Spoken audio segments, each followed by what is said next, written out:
The spirit of resilience runs deep at the St. Elizabeth Technical High School as the school community begins the long road to recovery after Hurricane Melissa's devastating impact.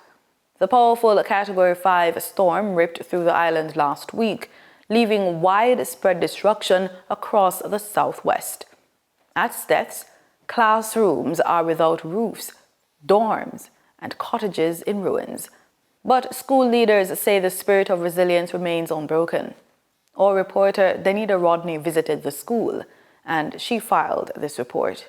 Students and teachers at the St. Elizabeth Technical High School are facing major setbacks after parts of the campus were damaged during Hurricane Melissa. Classrooms, laboratories, and several roof sections were severely compromised, forcing the school to adjust its operations. Speaking with our news team, Principal Keith Wellington said the storm's impact has disrupted normal classes, but efforts are underway to restore learning, especially for senior students. We are going to have to do a number of things. I don't think that we'll be in a position to accommodate all our 1,700 students at any one time for months. I really don't think that we'll be able to accommodate the entire school population any time before the next 6 months or so.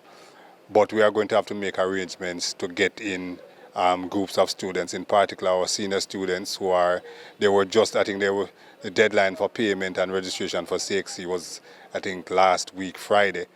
And so we have to get that process completed because those are government and CXC deadlines. So in terms of reopening, I would say that we need to start with getting in touch with all our students, finding out how they are and ensuring that they are safe. And then in terms of the academic part of it, I would think that we get in our senior students as soon as possible. I can't say when right now, but certainly not before another week and a half or 2 weeks. Mr. Wellington also commended the wider community for rallying around the school in its recovery efforts. I'm proud of the fact that I lead an institution that is really a family and that we have people, stakeholders who we can depend on in a time of crisis to assist us, and that is the assurance I have that STETHS will rebound and be better, bigger and better than it was before Melissa. He adds that the hurricane has taken a mental toll on both staff and students, describing it as a difficult period for the school community. It has caused significant effect on many persons, not just physical and financial, but the emotional part of it is going to be very difficult. And not just those teachers who live on campus, those who have their homes elsewhere and would have suffered damage, teachers, ancillary admin staff, students. I have already met quite a few students and staff members who have indicated that they are basically homeless.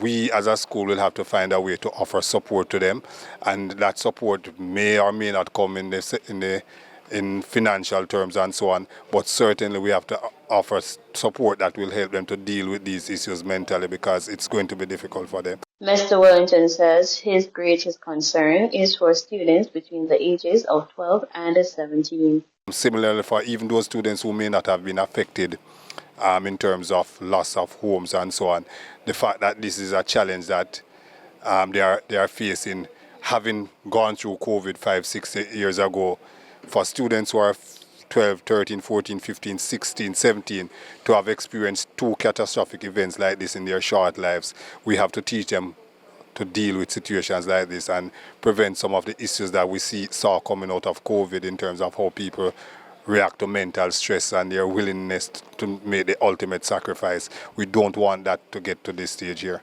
And as for St. Elizabeth as a whole, he's hopeful the parish will recover stronger than before. Well, I think that first of all, my hope, my wish is that we all bond together to ensure that all hands come on deck to rebuild the community. It is going to be a challenge. We know that the government and so on will try its very best to do all that it can, but we also have to look at where else can we get the support to make this work. And if we are going to make it work, it has to be a collective effort.